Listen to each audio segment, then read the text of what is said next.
Oh, I forgot that it automatically records. It's good. We'll get all the hellos.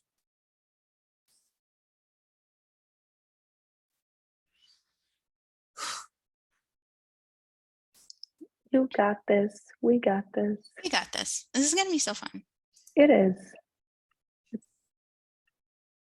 I look like I'm on a music video. I love it. DJ Elizabeth. We are the world. Alrighty. Oh, wow. All of the attendees are very punctual. Hello, welcome Yeah. everyone.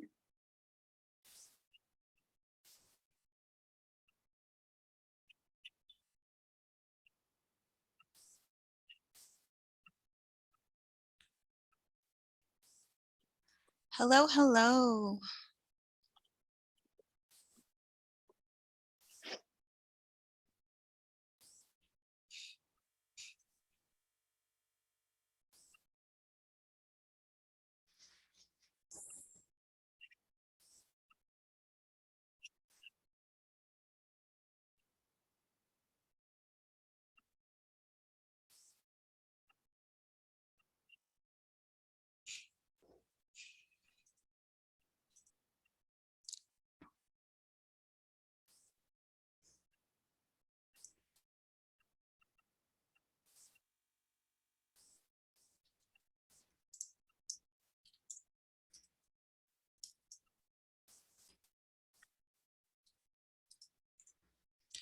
Awesome. We will wait just another minute or so to allow the rest of the folks to come in.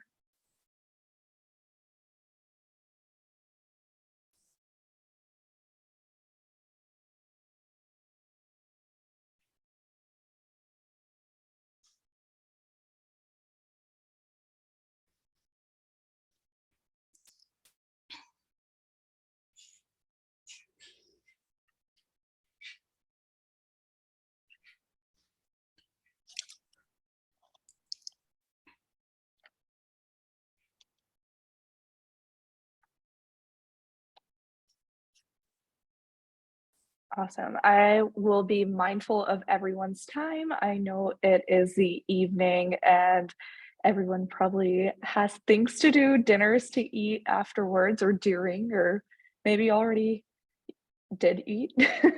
If you did already eat, good for you. I need to be more like you. But thank you all for joining us on this evening. My name is Tisha Betty, and I am the Director of Outreach and Education at Daya Houston. I'm looking at the participant list, and I see that many of you are, avid Daya members and followers, board members, advisory board members. And it is such a pleasure to have you here, especially during Domestic Violence Awareness Month, which occurs every October.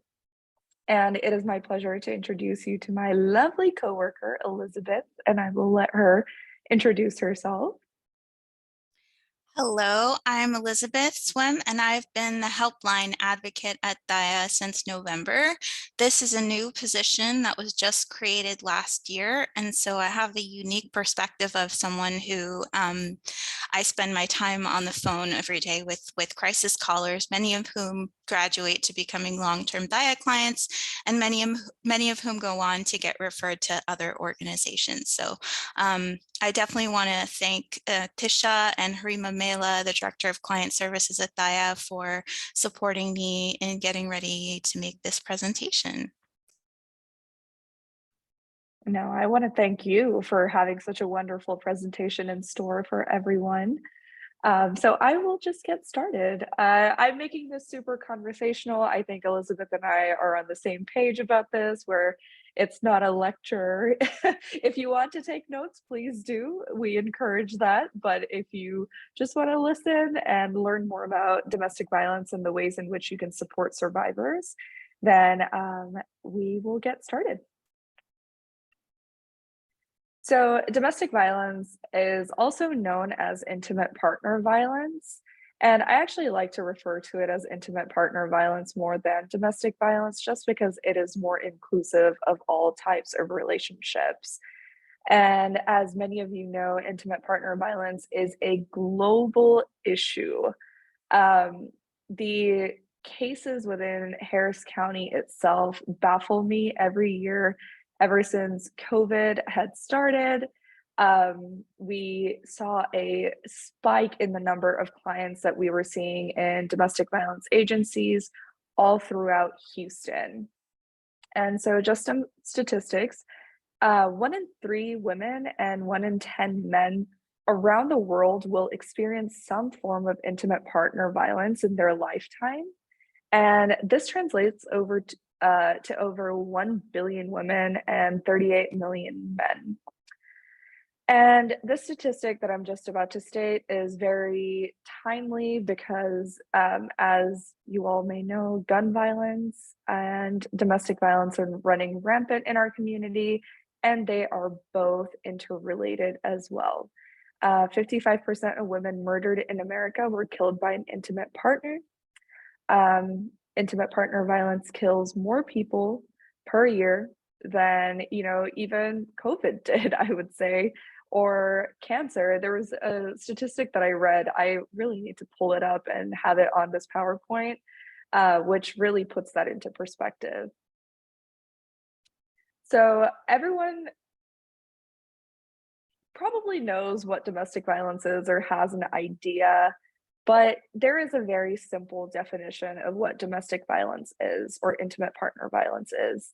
And it is a pattern of behavior in any relationship that is used to gain or maintain power and control.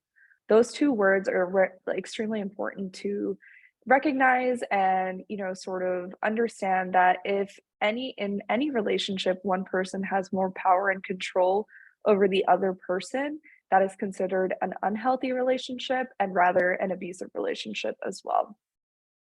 So 2 words, power and control. And you'll see this theme throughout the rest of the presentation as well.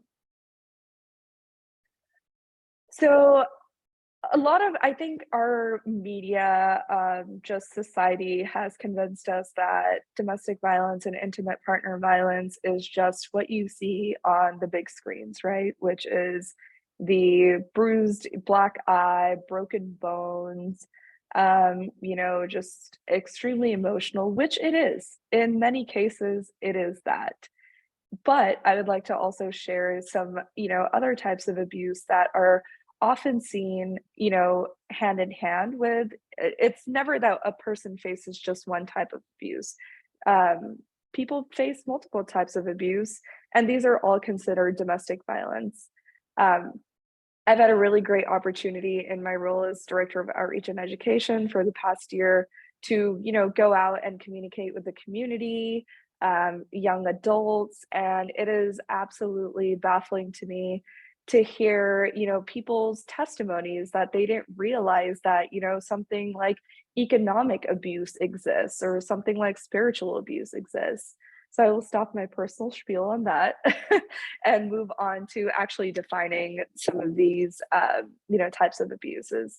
So physical, of course, that is what you see, right? That is the bruises, the broken bones. That could be hitting, strangulation, choking. A great example is also putting you at danger by driving recklessly, throwing things at you. So these are the types of abuse that can be seen pretty obviously in people. Then there comes emotional and psychological abuse actually go hand in hand. Before I go into the definition of it, I will just say that psychological abuse really challenges a person's survivor's mental capacity and how they see the world. And emotional abuse, affects people the way that people feel. So um, it could be very confusing, but that's sort of the differentiation. But I will define those together. Um, so emotional, psychological, and verbal abuse includes insults, verbal threats, gaslighting, which is essentially manipulating you and convincing you that you are the problem and you are the reason why the abuse is occurring.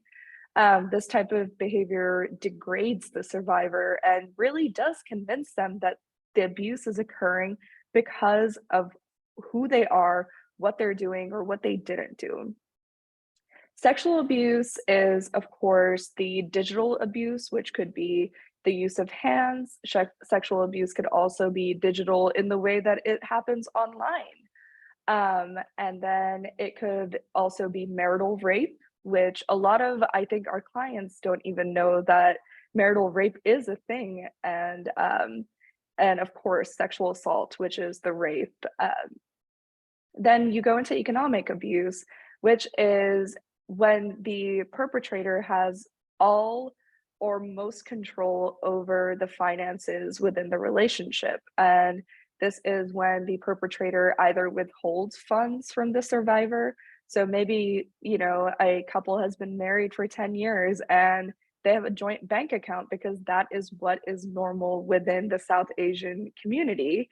And all of a sudden, if the relationship becomes abusive, then the perpetrator has all power and control over the finances, which essentially makes it difficult for the survivor to live as well as escape. Economic abuse, actually, 98% of survivors of domestic violence, physical domestic violence, are also survivors of economic abuse as well. Spiritual abuse is a very interesting one, actually. But prior to joining the anti-violence movement, I didn't even know this was a form of abuse. But it is when the perpetrator uses spirituality, uses religious texts to justify the abuse towards the survivor.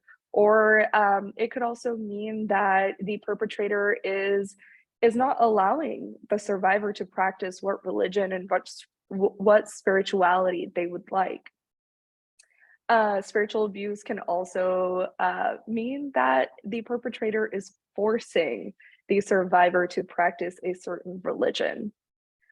And so, as I mentioned earlier, psychological and emotional abuse go hand in hand, as well as verbal. So, a lot of people have asked how do we recognize that someone is either abusing you or someone that they know in their lives? And these are some of the common abusive behaviors. And please keep in mind that these are the common ones.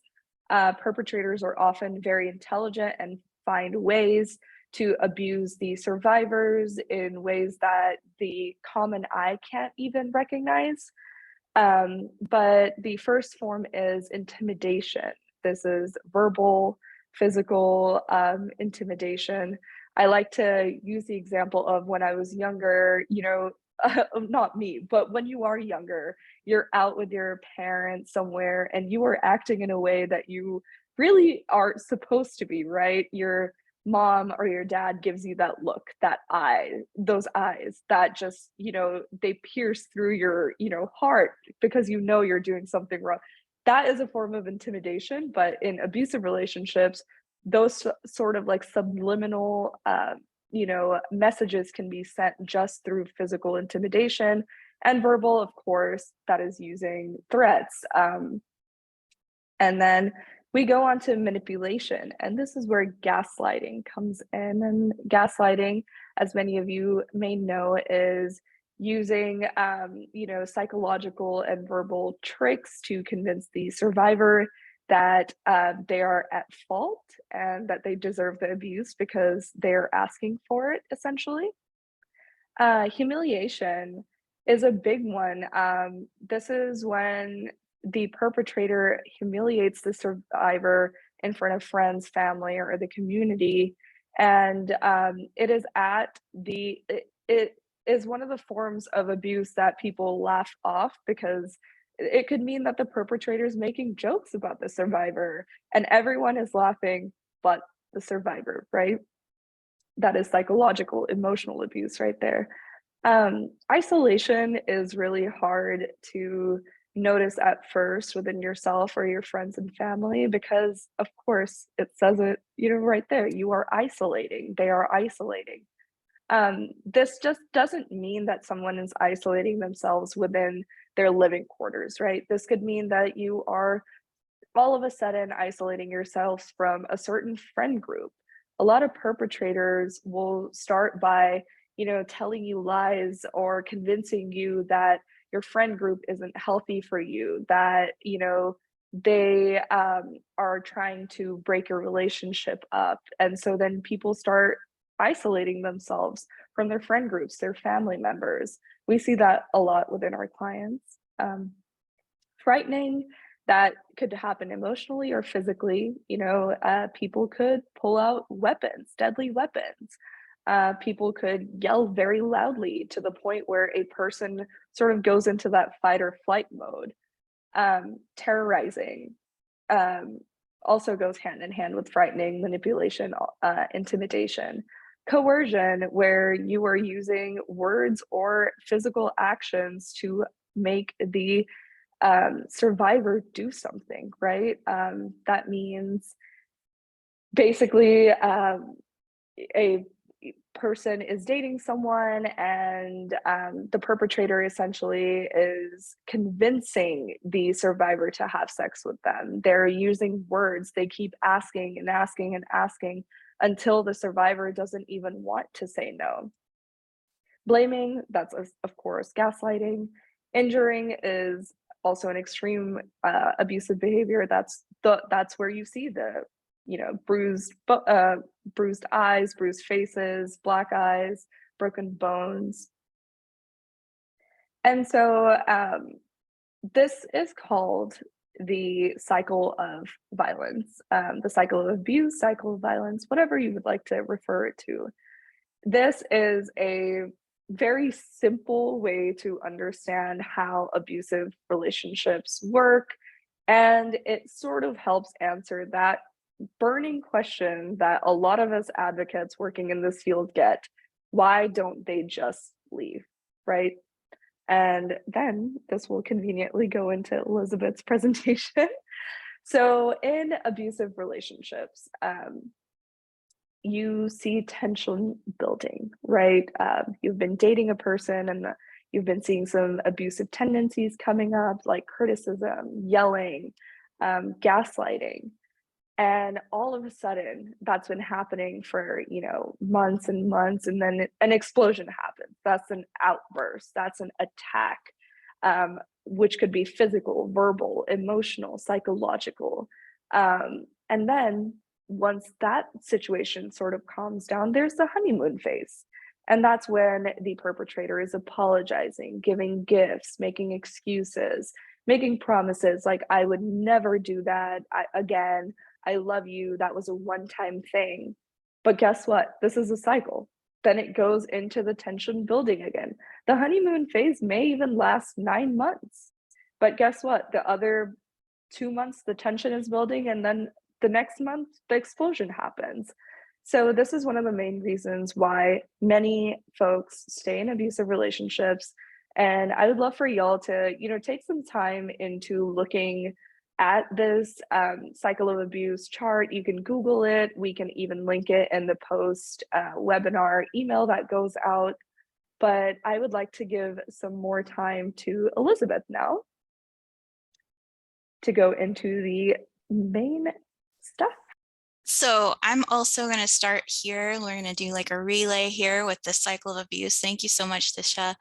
I really felt like a lot of what I'm going to talk about, the seeds of that were in your presentation. So I appreciate the opportunity to kind of have a dialogue here.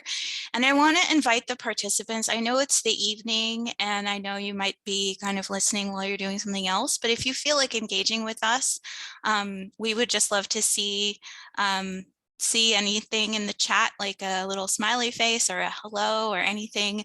There are some questions that I could ask you interactively, but if you're in the middle of kind of listening while you're doing something else, that's fine too. And if you're watching the recording later, there's ways for you to interact as well, kind of on your own contemplatively. So one thing I wanted to point out about the cycle of abuse before I move on to my next slide is that this also answers a burning question that we get from a lot of survivors who call us in crisis, which is, why is this happening?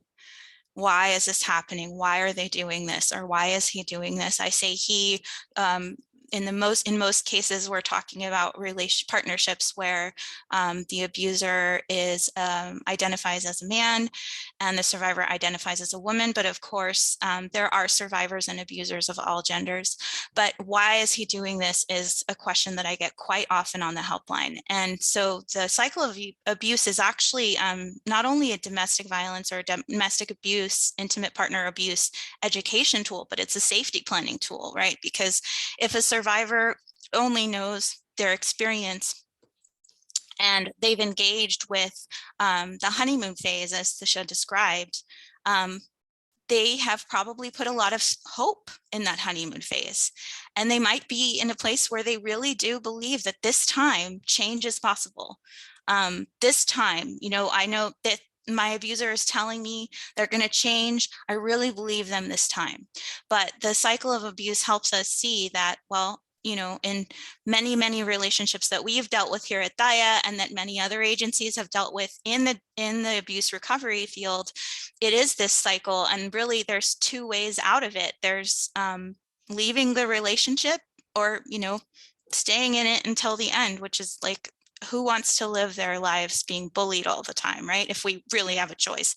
But that's exactly the point. People don't choose to be with abusers. Abusers are usually completely different people at the beginning while they're wooing, and then they start their manipulation, which I could talk about this for hours, but I'm going to go on to my next slide.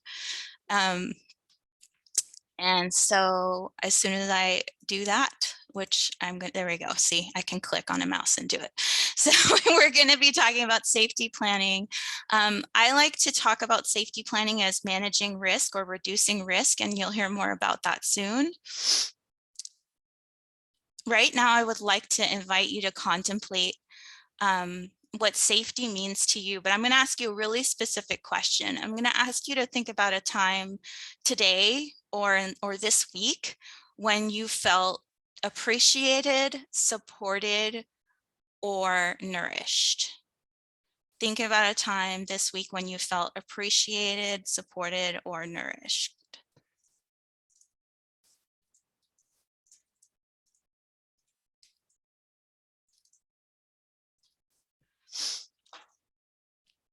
And we'll come back to that idea later, but feeling appreciated, feeling supported, feeling nourished, to me, these are all aspects of safety and security that a lot of our survivors don't have access to on a daily basis while they're in survival mode. So there's physical safety, emotional safety, financial safety, social safety, and spiritual safety, which I take to mean all of these four and more. So I want to thank Tisha, Harima, and Thesia Jenkins, Mil Mujeres, and Dr. Conti Terrell for contributing to this presentation. So the first year after leaving an abusive relationship, while leaving and for the year after fleeing, survivors face the highest risk of retaliation from abusers. In the cycle of abuse, we saw honeymoon phase, tension building phase, explosion phase. The explosion phase often happens when abusers feel like they're losing power. They're losing some of that power and control. So if someone makes an attempt to flee, that's going to be a message of, I am leaving your circle of control, and it can be very provocative, even sometimes to the point of lethality, to the point of being a danger to a survivor's life. A survivor is not ever truly safe during an abusive relationship or during this volatile period after leaving. They're never, ever really truly safe during an abusive relationship or during this first year after leaving. So safety planning is reducing risk. Safety planning is reducing risk, and we want to let survivors lead. And I'm going to talk about this in the context right now of saving someone, right? A lot of times people think they can save someone they know who's a survivor. They can get them out of a relationship. But if a survivor ever leaves because someone else wants them to, they're actually probably putting themselves at more risk, because if they're not actually ready to leave, they might go back. And like we just talked about, they'll face that retaliation during the explosion phase. The survivor is the expert on their life. They know their abuser's schedules and triggers for suspicion and anger. They know who they can trust. They know who they cannot trust. And who a survivor trusts varies. Who a survivor cannot trust varies. Some survivors do trust the legal system. One thing we are working on here at Daya, and look forward to sharing more with you in the future, is we're looking at language justice. We're looking at how our survivors who are not native speakers of the English language, how are they getting served or not served by law enforcement who are maybe not providing the interpretation services that they need on call. So that's a kind of thing that can influence how someone feels about the legal system or the justice system. On the other hand, some survivors really do trust law enforcement, really do trust the legal system. So we really have to let them lead. There is no way to remove all harm or risks to a survivor in one phone call, one encounter, or even a series of sessions or interactions. So again, there's no way to save someone, and there's no way to remove all harm or risks. So safety planning is an ongoing process of reducing risk. All Daya clients receive safety planning services that are tailored to their specific needs at the time of every interaction with Daya staff. So that's the other thing, safety planning, risk reduction has to be flexible, continuing to let survivors lead and adjusting as the survivor's life changes. So I wanted to show you this power and control wheel. This is just a graphic, sorry. I'm going to go back here. So this is the culture power and control wheel. And this, I'll show you the text of this in a second, but I wanted to show this to you even though it's not a great image. This is the culture power and control wheel. And in the middle, these are all of the abuse tactics that Disha mentioned earlier, including intimidation, coercion, emotional abuse, humiliation, isolation, all of those things. But around the center are these aspects of daily life, daily social life, including the institutions I just mentioned, including culture, language, traditions. You can't see it, but religion is also on here.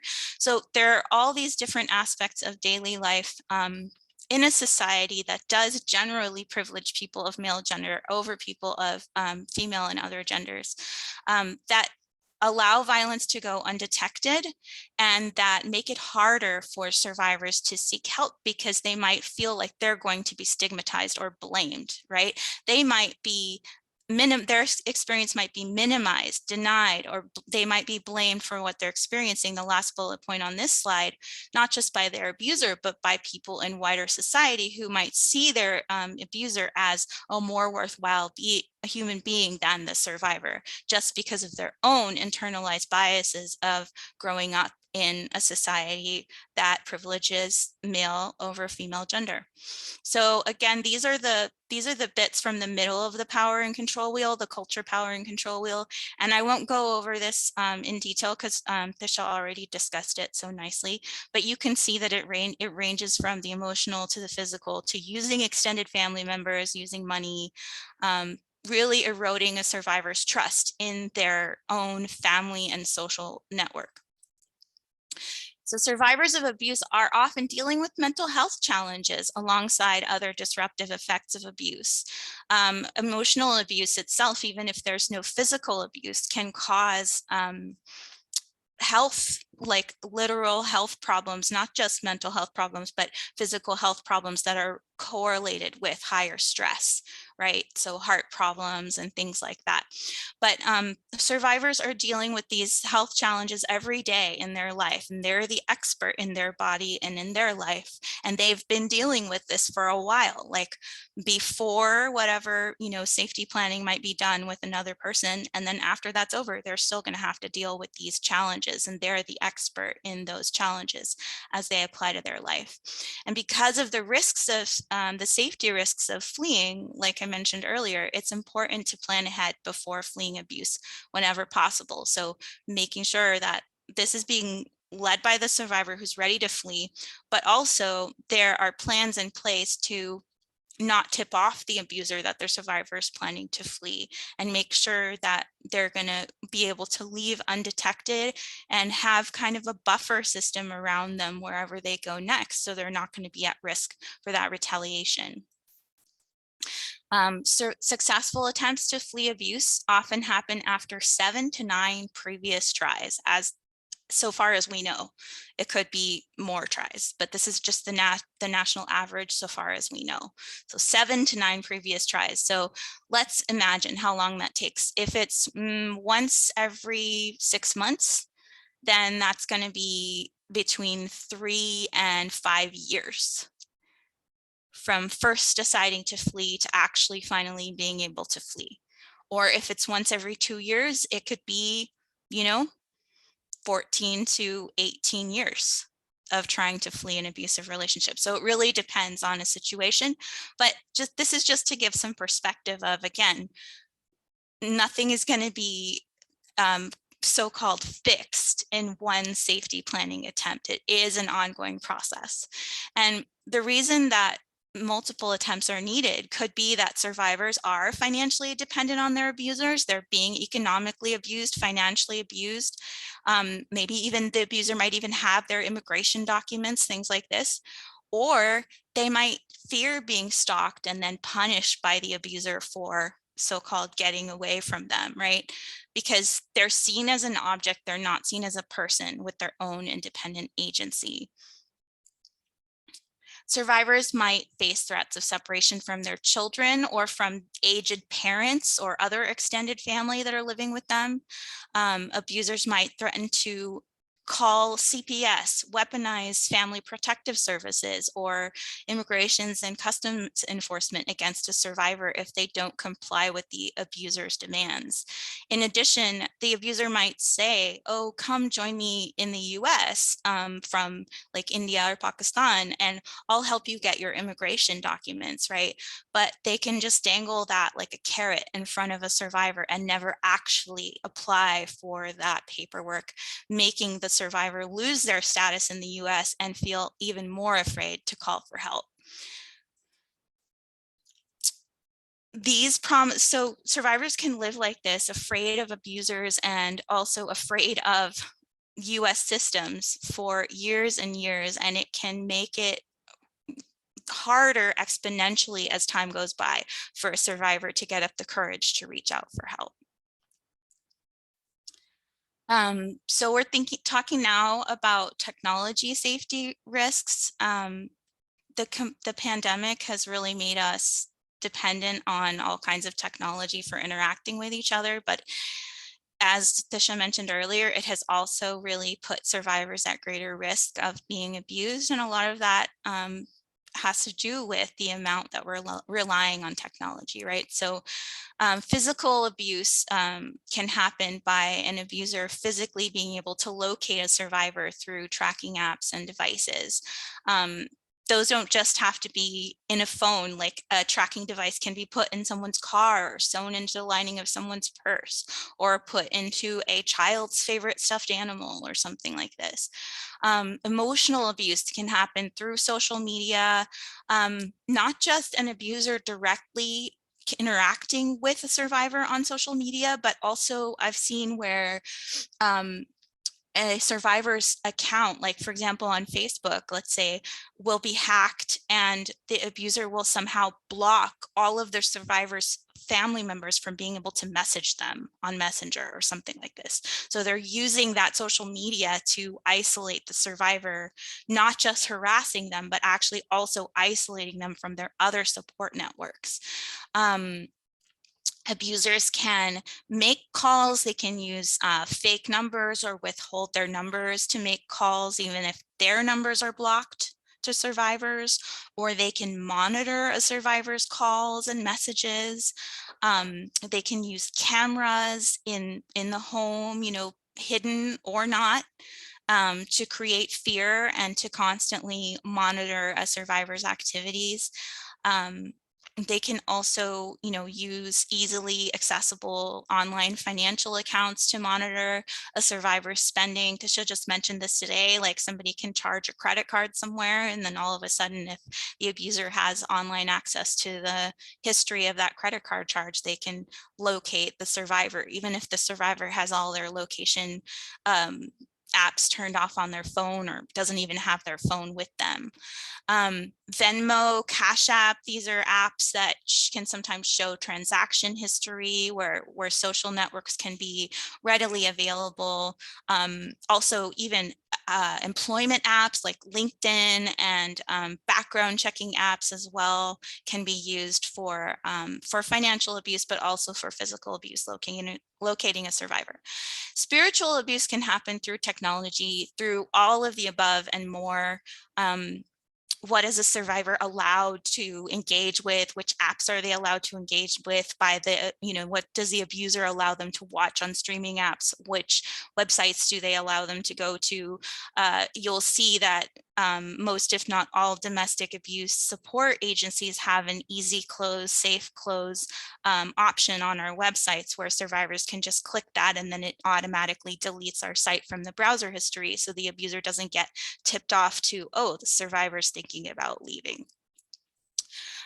So this is just really, it's a lot, right? This is a lot. And the thing is, though, I want to say right here, because I'm just like kind of talking about lots of heavy stuff all in a row.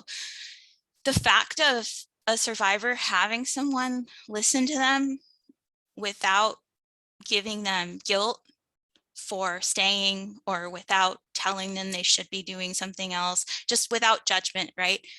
Just listening without judgment is actually also a safety planning measure, because it gives a survivor hope. So if you're on this webinar, I know that you have the ability to, and you probably have in the past, listen to survivors without judgment and given them that hope. So I just want to say that I really appreciate that, and I appreciate your being willing to do that. Living in the cycle of abuse can have lasting effects on mental health, even after the person causing harm is long gone from a survivor's life. So these can include thoughts of dying, which we call morbid thoughts, and impulses to take action on these thoughts, including suicidality. So I'm not a doctor, I'm not a licensed medical health professional, but I do know that the trauma, it's part of the mind-body system. It's not just something that's remembered cerebrally, it's something that lives in the whole mind-body system. And having morbid thoughts, having thoughts of death and dying, even having sort of like fantasies about like, oh, if I were going to take action on that, how would I do it? These are all signals from the mind-body system that the stress level is too high. These are all simply signals from the mind-body system that the stress level is too high. So morbid thoughts and suicidality are actually considered by the mental health sector to be healthy responses to an unhealthy amount of stress. So rather than being things to judge or things to kind of stigmatize, again, morbid thoughts and suicidality are seen by the mental health sector as healthy responses to unhealthy levels of stress. And in the case of a survivor, the unhealthy levels of stress are caused by interacting with the abuser, or they're caused by memories of interacting with the abuser, which the survivor might have blocked out until now, right? And it's only now that they've gotten away and they're in counseling that they can finally confront these memories, which might make them feel this high level of stress. So sorry, one more thing I wanted to say about suicidality is that in Texas, there is a, unfortunately, there is one of these like laws that can penalize people for not doing anything when a survivor does take action on these impulses. And for this reason, people who don't have a lot of training can go straight into stigmatizing and straight into intervention. But really, the research doesn't bear that out as an effective method. It doesn't bear out, immediately sending first responders to someone the moment they talk about morbid thoughts as being effective. Instead, what's been borne out by the research as being effective is listening with a non-judgmental mindset and drawing out the survivor's motivations. Why are you feeling this way? When do you feel this way? When you feel this way, what is it that stops you from taking any action, right? Um, just any listening in a non-judgmental way to the feelings and the motivations behind these tendencies. And then, keeping the survivor again at the center of what's needed next, right? If you want to talk more about what to do to prevent suicide, it is a very, again, like another huge risk. The risk factor for suicide again has increased during the pandemic, and it is and it's its own pandemic of mental health for sure. There are in-depth suicide safety planning trainings available, and Daya definitely has some awesome professionals here that are versed in how to do this, but also there are other resources such as here from Zero Suicide, and we'll send these slides out after the presentation is over so you can link to this.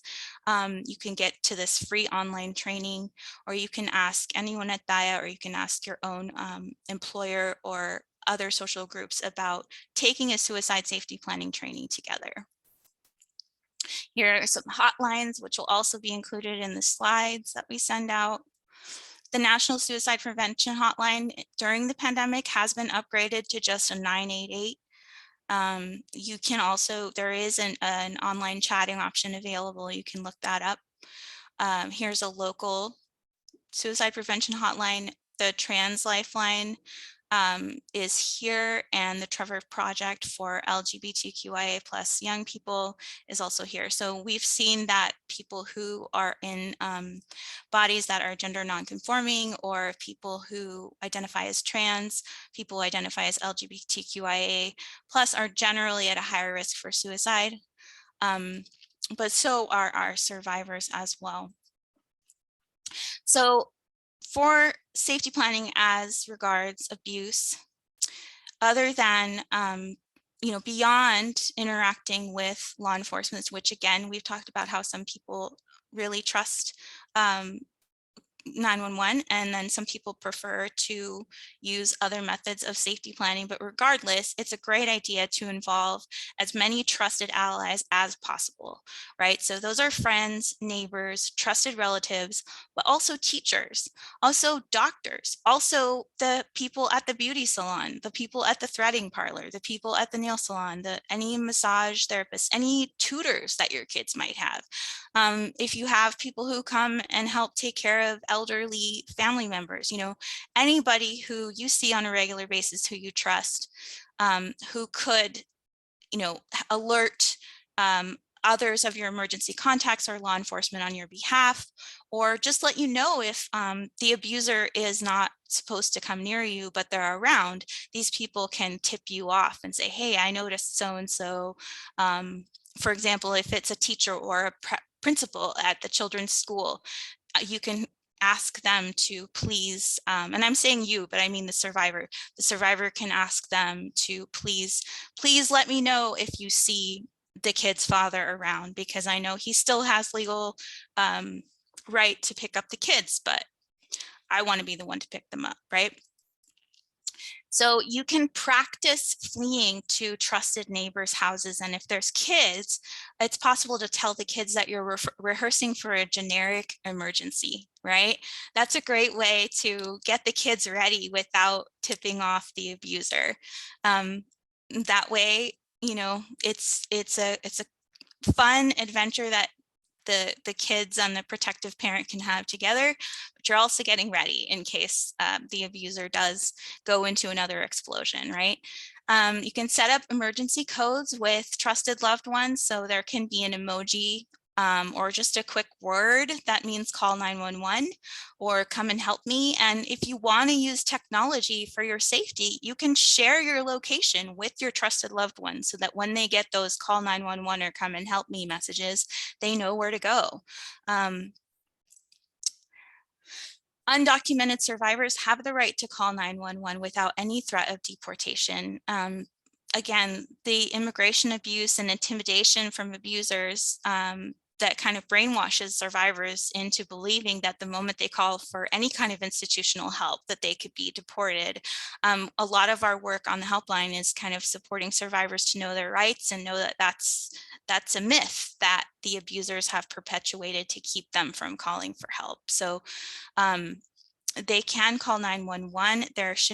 There doesn't need to be any concern of being asked about their status or being asked about their papers. When fleeing, it's great to have immigration documents for the survivor, for themselves and for kids, but this doesn't need to be a reason to stay with an abuser. So whereas law enforcement is not authorized to ask about somebody's status, they can support a survivor to retrieve documents when necessary from an abuser who might be holding on to them unlawfully. Many abusers hold on to their partners and children's immigration documents.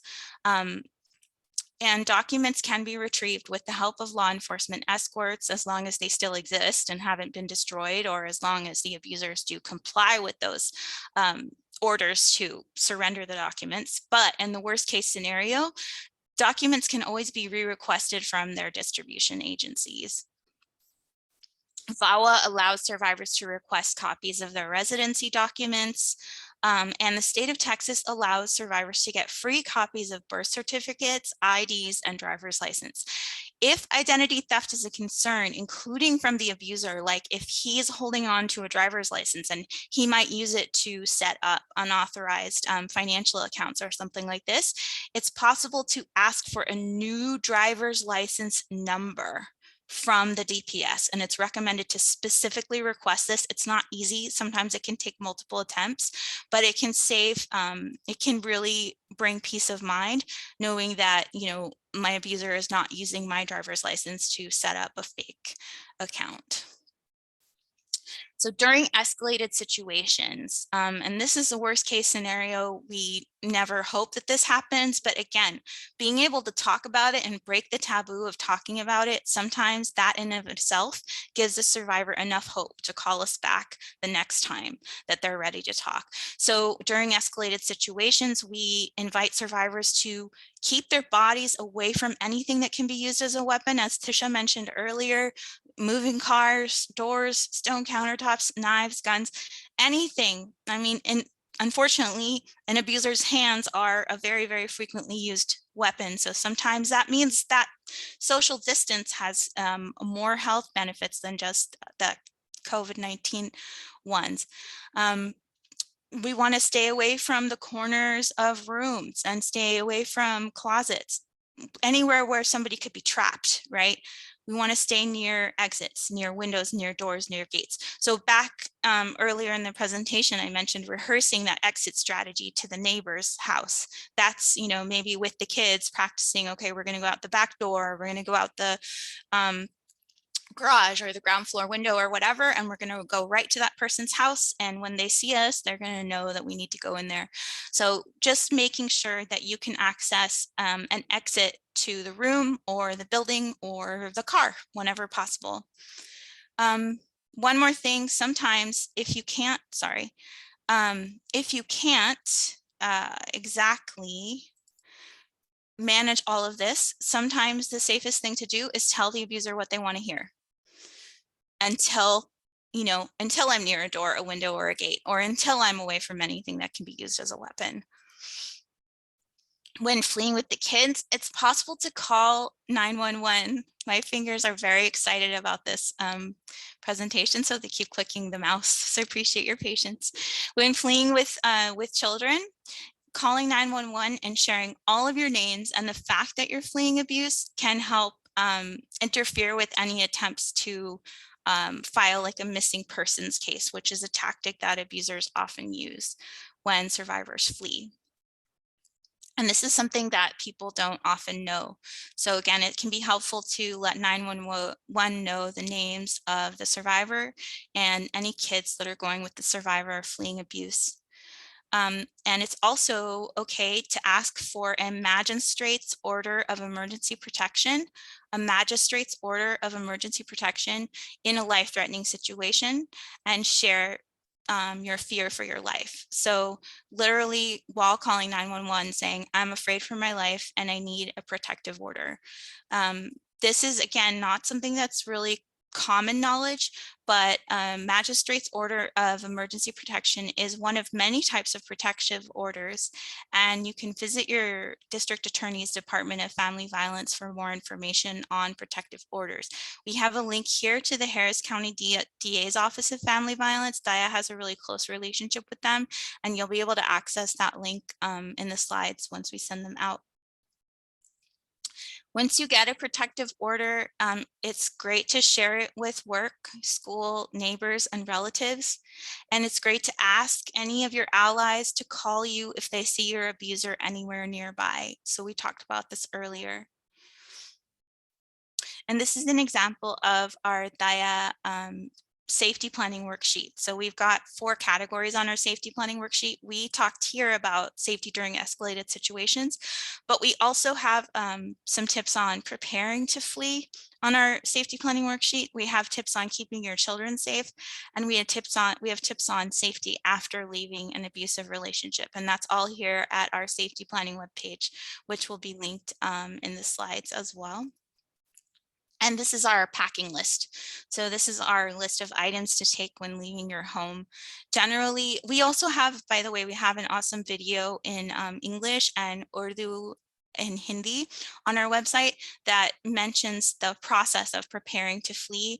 It goes through expectations of how long to wait for a shelter, the benefits of going to a shelter, and again, like how to prepare to leave so that your abuser doesn't necessarily know that you're preparing to do that. So again, these items are not deal breakers. Like sometimes it's not possible really to bring anything. And we always communicate to survivors that, you know, physical and emotional safety are the most important priorities for us as their advocates when we're looking at their situation. Safety planning is reducing risk, and we want to let survivors lead. I often have to kind of ask myself what that means. What does it mean to let the survivor lead?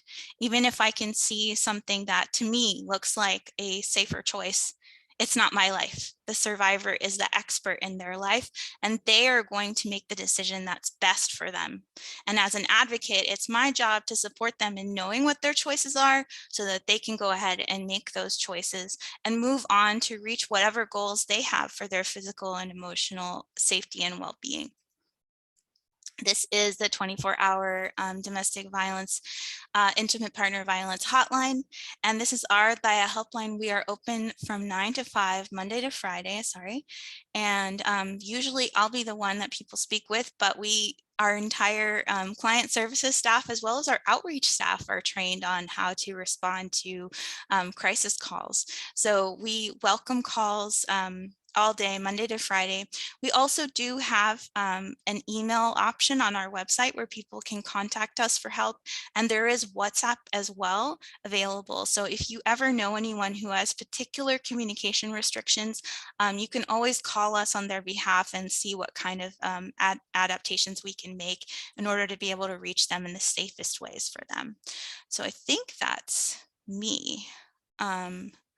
And I would love to know if anybody has any questions. What do you have planned for us next, Disha? Just a huge congrats on this amazing presentation on safety planning. First of all, I learn something new every single time that you have presented it. And just a time for, any participants to ask any questions, share comments, or even possibly answer the question that you had asked earlier, which I can put in the chat again, if you'd like to share.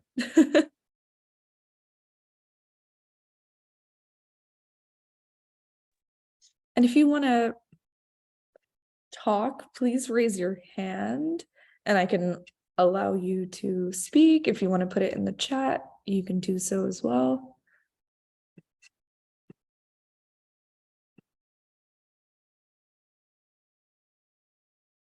I can share mine. Today, I felt supported by all of my wonderful coworkers who were like my second family. I had a rough morning and I just got a ton of love and support from everyone around me and definitely made my day much better. And very thankful that I have that support system in my life.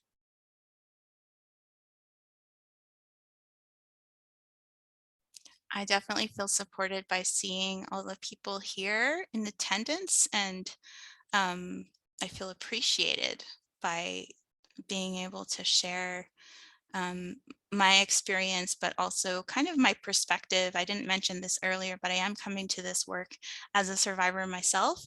And so for me, it's kind of an emotional alchemy where I can turn my own past difficulties into resources for others, but also for myself. And one of those resources right now is being connected to this room full of people.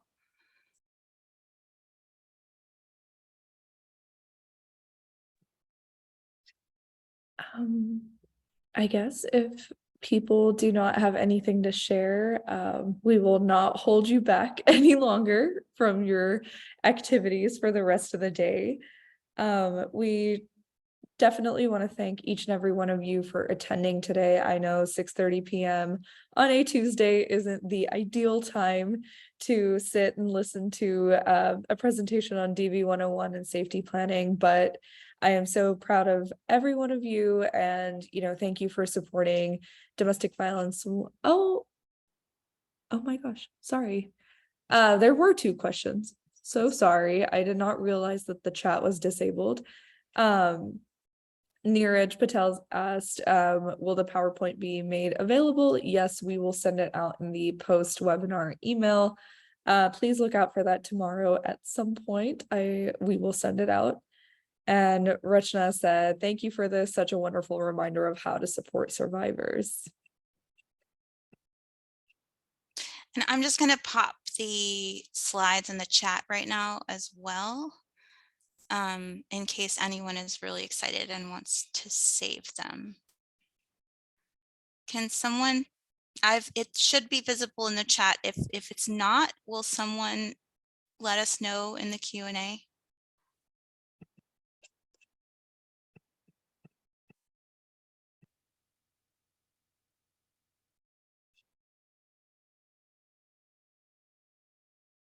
It's visible, Rachna. All right. Well, thank you Yay. so much. And so sorry, Elizabeth. I was just going to say that the recording will be also available on our YouTube channel at some point, which I will also link in our follow-up email. Please bear with us. YouTube takes forever to upload these large Zoom recordings. And then Elizabeth. I really appreciate your audience, your attention, and willingness to support survivors. This is a job when it's a job, but it's really a way of life. So I hope that this has given you more resources to use the next time you encounter a survivor, wherever that may be. Thanks, y'all. Bye.